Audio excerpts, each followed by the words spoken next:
ny mofinaina isan'andro atolotry ny mpitandrina rakotina valina maoly.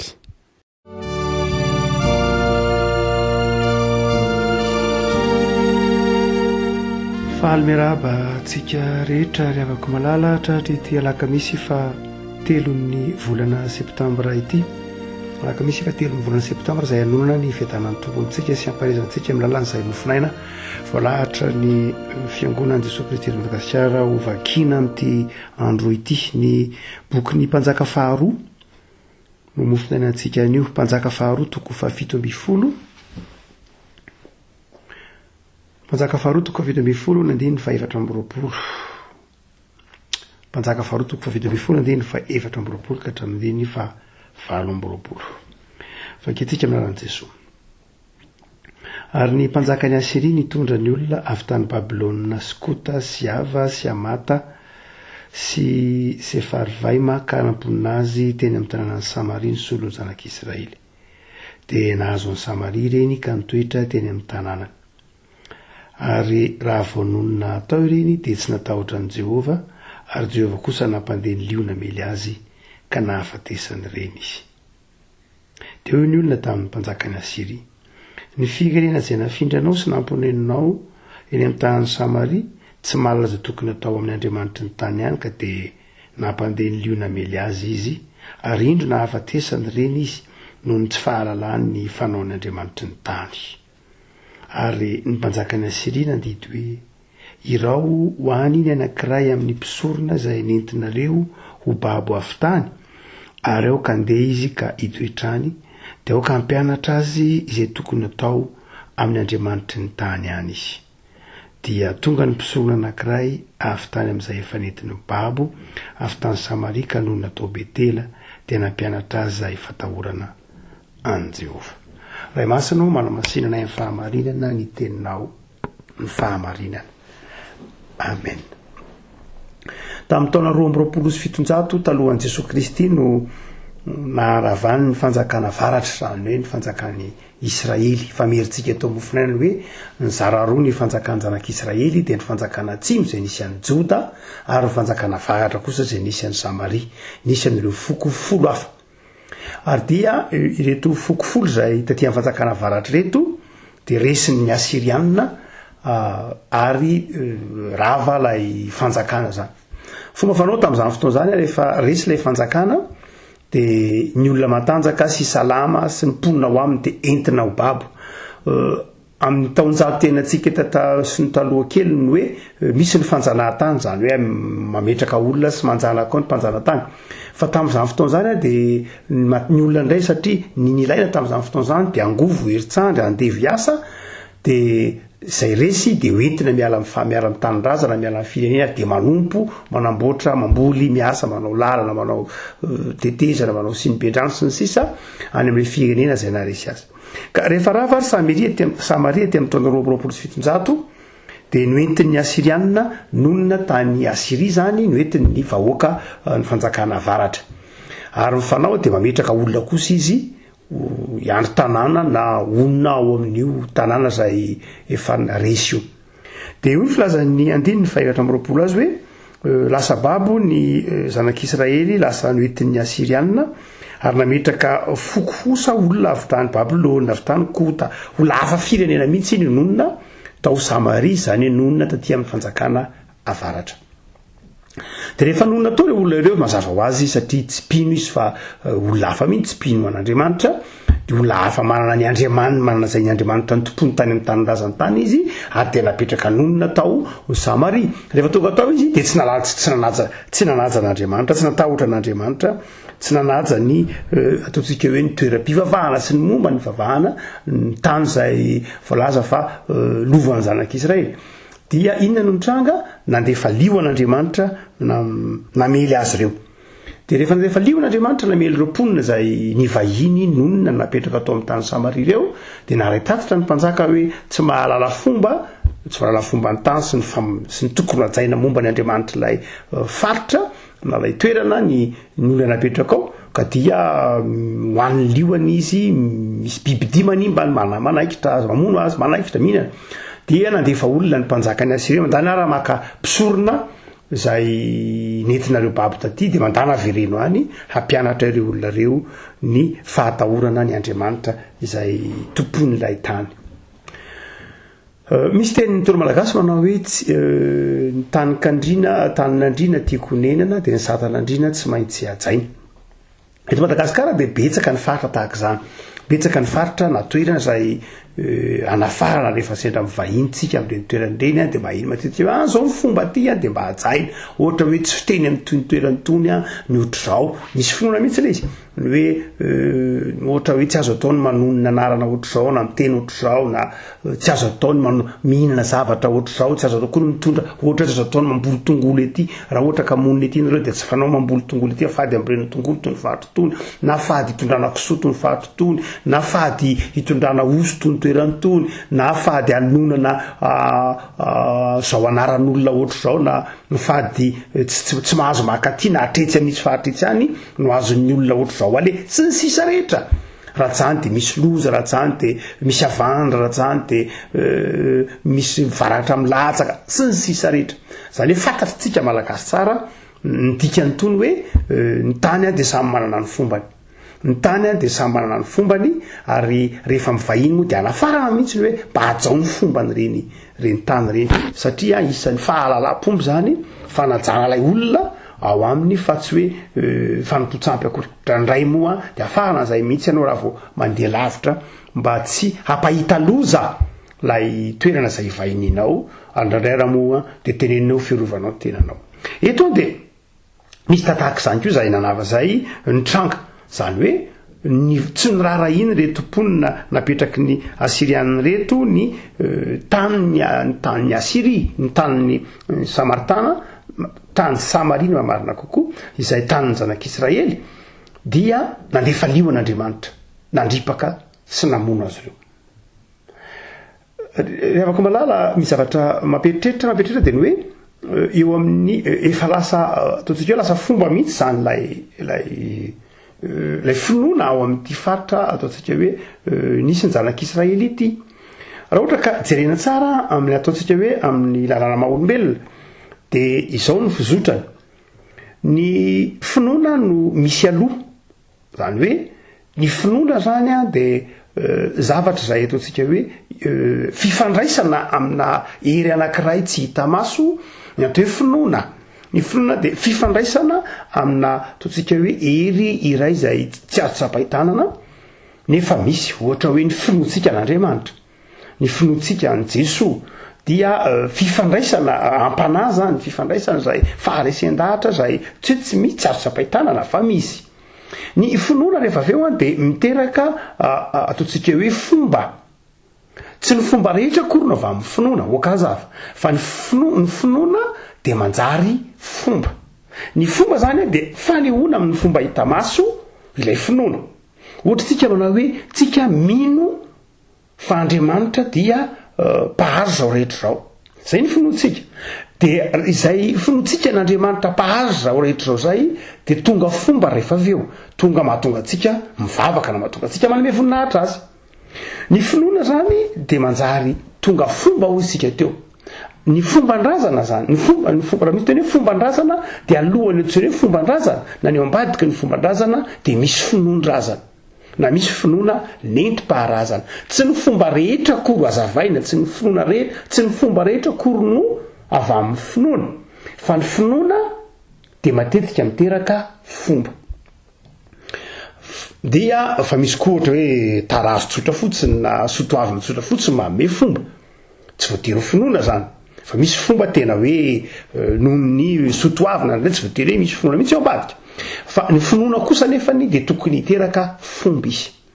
Ohatra hoe ny finoana n'Andriamanitra no mahatonga atsika manorina trano fiangonana, zany hoe lay ny fomba dia fanehoana amin'ny fomba hita maso ny finoana, ary ao anatin'ny fomba io la endrika hita maso rehetra.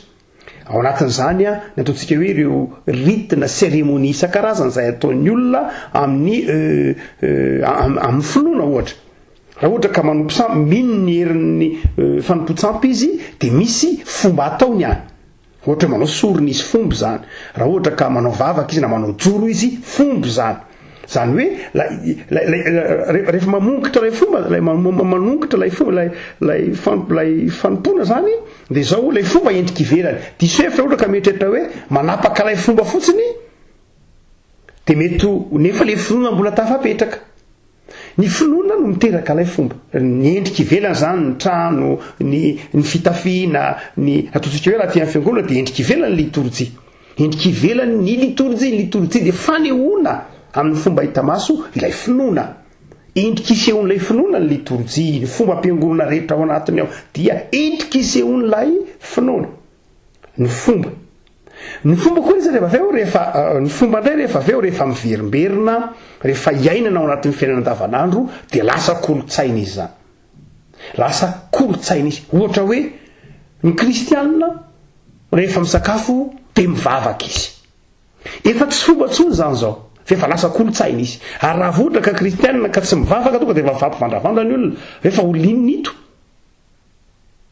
ny antony de efa am'izay fotoan'izay efa lasa kolotsaina izy tsy ratsy akory ny hoe lasa kolotsaina izy mifanohitra am'izay mihitsy no izy raha tsy tonga kolotsaina ny finoana de tsy tafapaky izy zany satria am'izay fotoan'izay rehefa tonga kolotsaina izy lay finoana zany rehefa tonga kolotsaina izy zay no mahadrefy ahafantaranao fa tafita zany lay fanabeazana lay fitoniana filazana tsara rehefa tonga kolotsain'ny olona ny hoe rehefa manao trano a de manao fitaovavahana aloha tsy fomba fotsiny izy am'izay fotoan'izay fa mety metra-panontany olona manao hoe ary nareo to tsy niantso mpitandrina na niantso pretra tananao trano am'izay fotoan'izay tsy fomba fotsiny izy fa tena tonga kolotsaina mihitsy tsy ratsy akory zany tsy fahazarana mihitsy zany fa tena zava-dehibe ao anatin'izany kolotsaina izany ao anatin'izany fomba zany no iasan'ny filazantsara zany hoe izay ngeny mahatonga atsika ohatr'izao ny endrika ny fombatsika kristiana satria nisy ezaka natao be dehibe hoe namboly finoana aloha nitory ny filazantsara atonga n'ino finoana iny finoana iny tonga fomba tonga toetra tonga morala tonga etika iny fomba iny aveo tonga kolotsaina iny ary dia lasa lay kolotsaina de lasa ndrandray ara lay kolotsaina mihitsy reny lasa hita fa tsy hita tsony lay finoana ao anatiny zany rehetra any tsy hoe raisina miiba akory tsy hoe raisina ratsy fa mifanohitra am'izany araha hoe mahadrefiny hoe misy teny efa tonga ao kolotsaina mihitsy de lasa iaina atsika ohatra hoe vetin'ny taranaka anatin'ny fiangonana rehetra de manao vetin'ny taranaka mety eritreritry tsika hoe ohatra lasa fomba fotsiny izy zany tsia ao anatin'izany fomba zany ny finoana ao anatin'izany fomba zany ny kolotsaina tsy misy fivavahana maro toerana raha tsy tonga fomba izy ary raha tsy tonga kolotsaina izy tsy maharitra manonota ny tafiotra ary tsy maharitra ao anatin'ny fiarahamonina ny finoana sy ny fivavahana raha tsy tonga kolotsaina izy ary raha tsy tonga amin'ny fomba raha tsy manova endrika fanovana endrika fiovana na fanovana lay fivavahana tsy lay finoana ny ahitana hoe misy fomba raha ohatra ka lay fomba n'lay olona ihany na ny fomba n'lay nahazatra azy ihany teo ihany natao nefa izy nandray an'lay fivavahana de am'izay fotoan'izay tsy tafita zany lay fitohina filazantsara tsy tafita zany lay finoana tsy tafita zany lay asa ka eto ary avako malala de misy tahaka zany ny zavatra mitsanga eto zany de nyraisin'ny olona fomba tonga fomba mihitsy zany lay fivavahana jereo tsara ny tenin'lay mpanjaka ny Asiria zany io hoy izy manao hoe irao hoany ny anankiray amin'ny mpisorony Jehovah io izay nentinareo avy tany ka andeha izy ka hitoetrany iverina any Samaria zany io de aoka ampianatra zay tokony atao amin'Andriamanitra ny tany zay ihany zany hoe aoka ampianatra ny fomba fanao any eo zany lay fivavahana dia tena tsorona mihitsy fa hoe fomba taty amin'ny testamenta taloha rehefa tonga zany ny mpanjana tany ny Asirianina rehefa tonga de nametraka olona tao de tsy nahalala fomba reo ary rehefa tsy nahalala fomba izy tsy nahalala ny tokony atao amin'Andriamanitra dia nanirahan'Andriamanitra liona andripakasy fomba ny resahany eo tsy finoana fa fomba de zao zany revako raha fananinina kay Andriamanitra nandefa liona tsotrabe satria ny filazan'ny andiny fa 10 azy satria tsy natahotra ny Jehovah reo ary tsy niraharaha tsy nanaja an'Andriamanitra tsy natahotra an'Andriamanitra de nandefa lio an'Andriamanitra jereo tsara ny fomba fiasan'andriamanitra ry avako malala, jereo tsara ny fomba fiasan'andriamanitra tsy ny fahendren'andriamanitra. Iza reto olona tonga nonona atao amin'ny tanin'ny Israely reto, olo-kafa mihitsy, mpanompo sampy. Amin'ny antsoina hoe sampy a dia izao ny azy, ny sampy a dia tsy topoina amin'ny alalan'ny finoana akory, tsy a ny sampy tsy topoina amin'ny alalan'ny toetra na tsy topoina tsy dia izay loatra, fa ny sampy a dia topoina amin'ny alalan'ny fomba, eo ilay finoana. Fa ny heverina hoe zava-dehibe amin'ny fanompoana sampy a dia ny fomba. Inona ny dika zany? Miendrika ivelany. Ny fivavahana amin'Andriamanitra ilay zanaka fanamasina dia tsy miendrika ivelany akory ny zava-dehibe, fa lay fifandraisana, lay fahatokina, ny dikan'ny teny hoe mino dia fiankinana. Ka ny zava-dehibe amin'ny fivavahana kristianina dia tsy lay fomba okazava, fa lay fifandraisana amin'Andriamanitra, lay fitokinan'Andriamanitra. Lay fomba dia endrika ivelany fotsiny ihany. Ny fivavahana ny sampy kosa dia lay endrika ivelany ny zava-dehibe. Zany hoe miverina hoe lay zavatra atao, ohatra hoe manao sorona, ohatra hoe manome vola, ohatra hoe manome zavatra, ohatra hoe manaja fady. Zay ny verina hoe fanompona. Zay ny fanompona lay fanompona sampy. Zay nataon'reto olona reto. Dia ny zavatra mahagaga na mamperitreritra dia zao rehefa ko malala. Fantatr'Andriamanitra izay toetra nyreto olona reto zay. Fantatr'Andriamanitra ny toetra nyreto mpanompo sampy reto. Hoe ny reto dia izao ny fanompon'ny sampiny. Ny fanompon'ny sampiny dia amin'ny alalan'ny tahotra. Amin'ny alalan'ny tahotra ary zay tahotra dia manjary fomba. Zany hoe rehefa ajaina amin'ny alalan'ny fomba ilay sampy inona dia matahotra, rehefa tsy ajaina izay dia manjary manao ilay fomba. Inona ataon'Andriamanitra? Narahan'Andriamanitra izay toe-tsaina izay. Narahan'ny tompo izay toe-tsaina izay. Tsy takatry reto olona reto mihitsy inona satria izany amin'ny fanompo sampy tsy takany mihitsy ny hoe inona zany Torah, inona zany lalàna, inona zany Andriamanitra zany Andriamanitra ny fahafahana mitondra zanak'Israely voaka tany Egipta, inona zany Andriamanitra sary-piara. Tsy takatry reto olona reto, fa ny takany dia zao manao hoe tompona amin'ny fomba ny Andriamanitra. Dia nandrahan'Andriamanitra, naverina asian'Andriamanitra liona nandripaka azy. Inona no nitranga? Iny fa natahotra izy ary nianatra ny momba an'Andriamanitra. Zany hoe Andriamanitra zany eto rehefa ko malala dia izao tena nidin'Andriamanitra ary niteny tamin'ny fomba nyreto olona ireto, manao izay ahatakaranyreto olona ireto antenan'izy Andriamanitra. Tsy fomba an'Andriamanitra mihitsy tamin'ny zanak'Israely. Tamin'ny resaka tamin'ny zanak'Israely hoe nandefa liona dia nandripaka ny zanak'Israely mba hahatonga azy ino. Tsy zany ny fomba an'Andriamanitra, fa ny fomba an'Andriamanitra amin'ny zanak'Israely mandefa mpaminany, mandefa toroteny, mandefa solotena, manazava, miteny aloha. Fa efa famaizana raha misy liona na misy zava-tsarotra oatra zany. Fa tamin'ity dia tsy fomba ny olona vanikota na vaniava na vany amata mihitsy zany hoe mpaminany zany, tsy fantany zany. Dia tsy naniraka mpaminany Andriamanitra fa naniraka liona. Satria zay no ampino nyreto olona reto. Zay no tonga reto olona reto ahatonga azy anaiky hianatra ny momba an'Andriamanitra, na hanaja an'Andriamanitra. Raha ity mpanjaka faharoa tenena rehefa malala dia izao manao hoe izay Andriamanitra fitiavana, Andriamanitra manaiky hiteny amin'ny olona rehetra zay. Andriamanitra izay ny fomba nitenenany tamin'ny zanak'Israely hafa tamin'ny alalan'ny mpaminany, ny fomba nitenenany tamin'ny alalan'ny firenena hafa izay ireo tsy hoe fahendren'Andriamanitra, izay fitiavan'Andriamanitra izay tokony ho takantsika rehefa ko malala. Eto Andriamanitra niteny tamin'ny alalan'ny dia ataontsika hoe liona nanaikitra. Zay ny fomba, tamin'ny alalan'ny fomba nitenenan'Andriamanitra. Ndraindray mantsy rehefa ko malala itsika mihidy amin'ny fivavahana dia ndraindray iditsika miaraka amin'izay koa Andriamanitra, ka leverentsika manao hoe tsy maintsy ny fomba nitenenan'Andriamanitra tamiko, ny fomba nionako tamin'Andriamanitra no ionanao amin'Andriamanitra, tsy avako malala. Ndray mandeha tamin'ny taona 320 dia nanao toriteny Martin Luther volana martsa io. Dia zao no teny Martin Luther 320 izy manao hoe ny toetra an'Andriamanitra sy ny mahizy azy an'Andriamanitra inono ihany no isehoan'Andriamanitra aminao. Raha ohatra ka Andriamanitra masika no inonao dia Andriamanitra masika no mifandray aminao. Raha ohatra ka ilay Andriamanitra mpitsara noinonao sy andrasanao dia Andriamanitra mpitsara no mifandray aminao. Hoy Martin Luther, raha ohatra ka mino Andriamanitra fitiavana ianao dia Andriamanitra fitiavana no inonao. Nitoroteniny tamin'izay fotoan'izay le hoe tongava aminao arak'izay inonao, arak'izay inonao.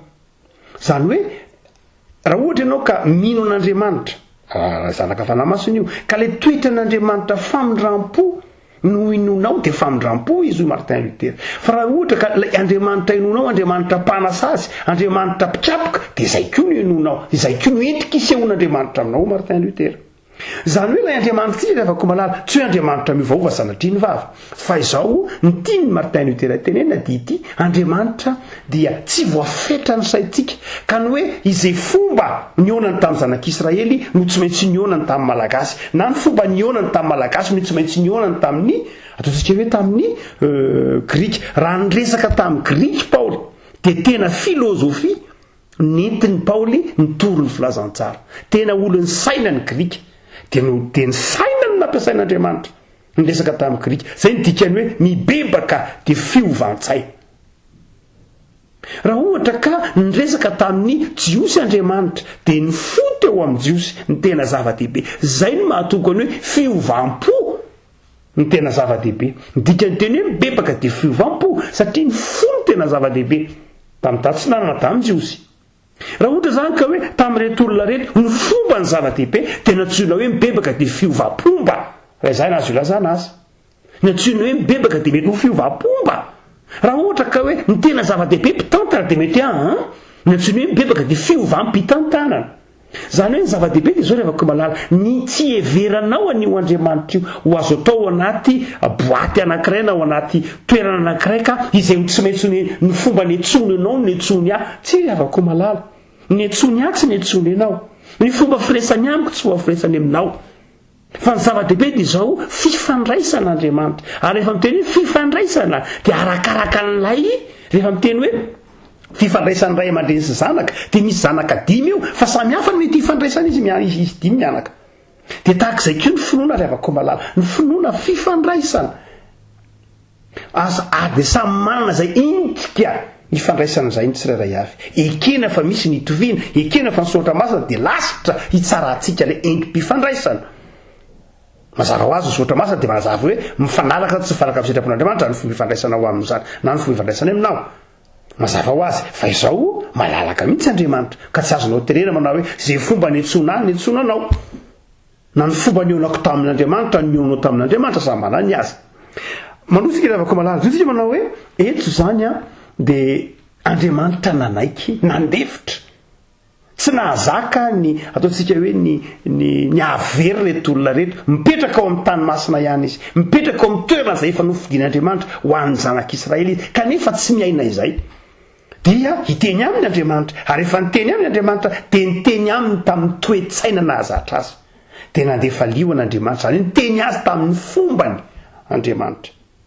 Dia iny no nitranga tonga nitaky nandefa ny mpanjaka ny Asiria miteny hoe mandana ampianaro an'ireo olona reo ny fomba fanimponan'Andriamanitra.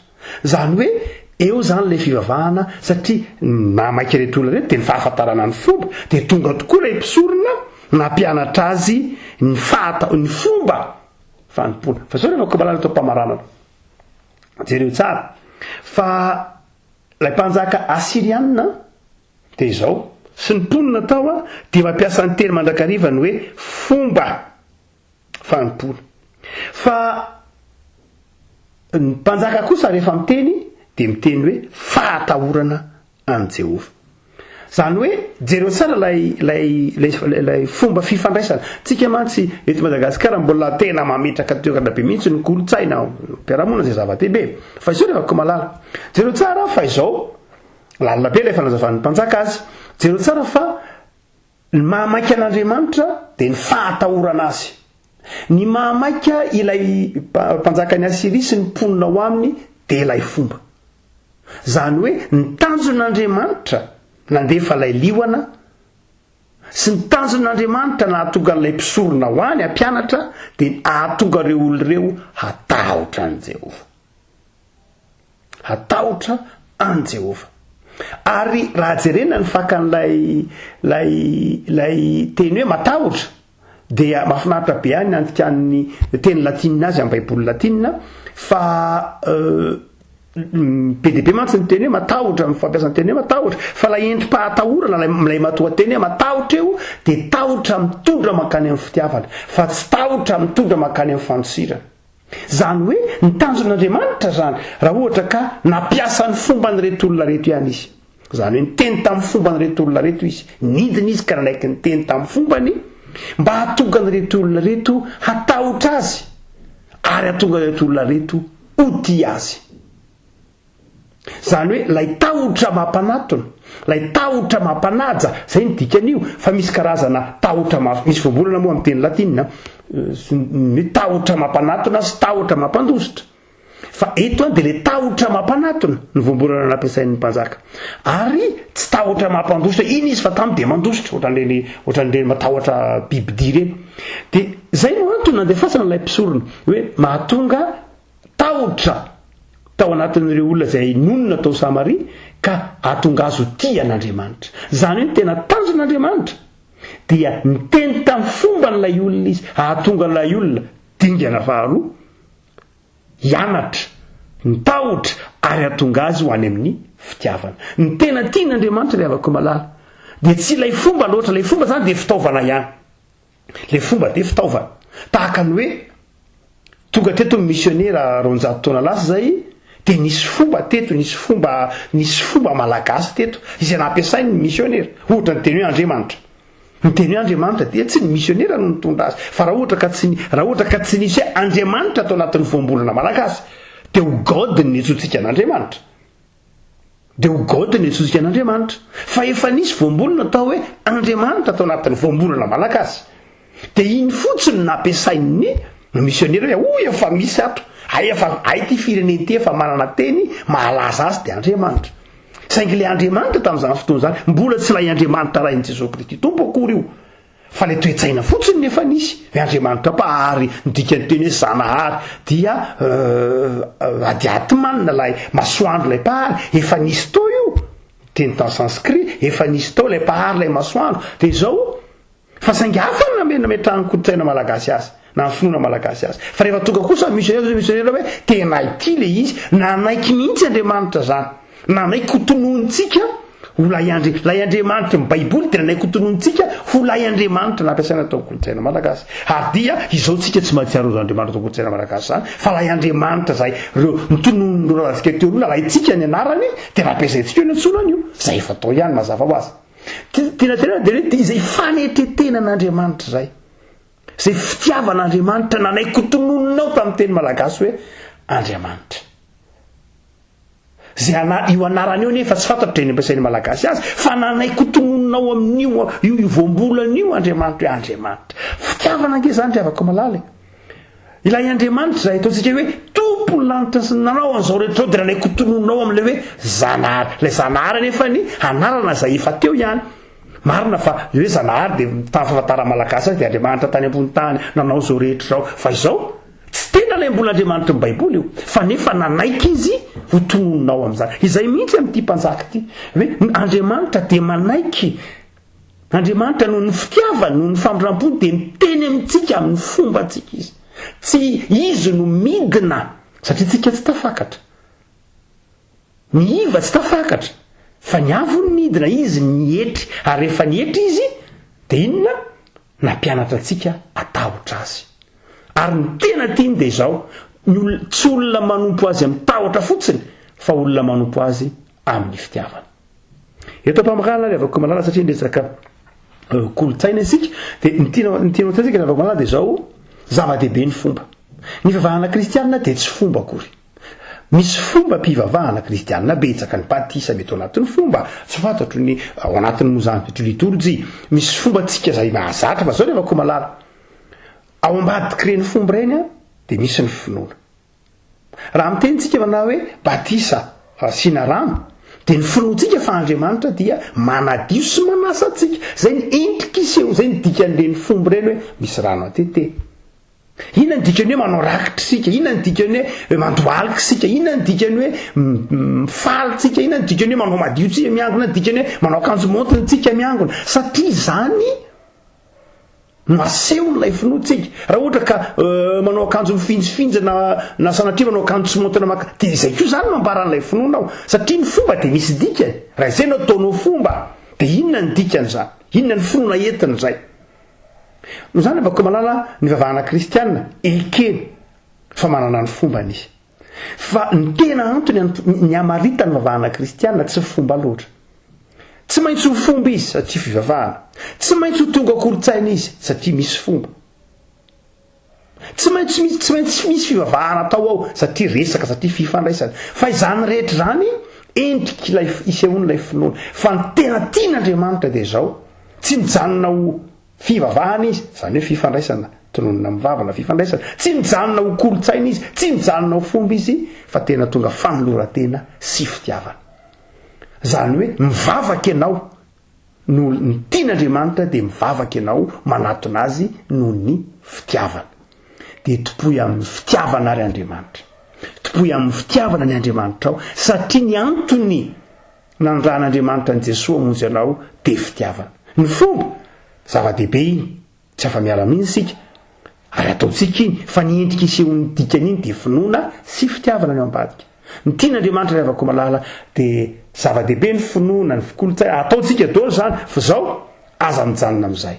Ho an'ny mbola vao manomboka rononom-panahy dia mety ilaina manomboka amin'ny fomba hoe ilaina ny ohatra zao. Fa zao rehefa ko malala ny tena tian'Andriamanitra, ny tena dika ny vavahana kristianina dia olona mino an'Andriamanitra, matoky nanankana fiainany tamin'Andriamanitra ary tia azy. Ivavaka sika.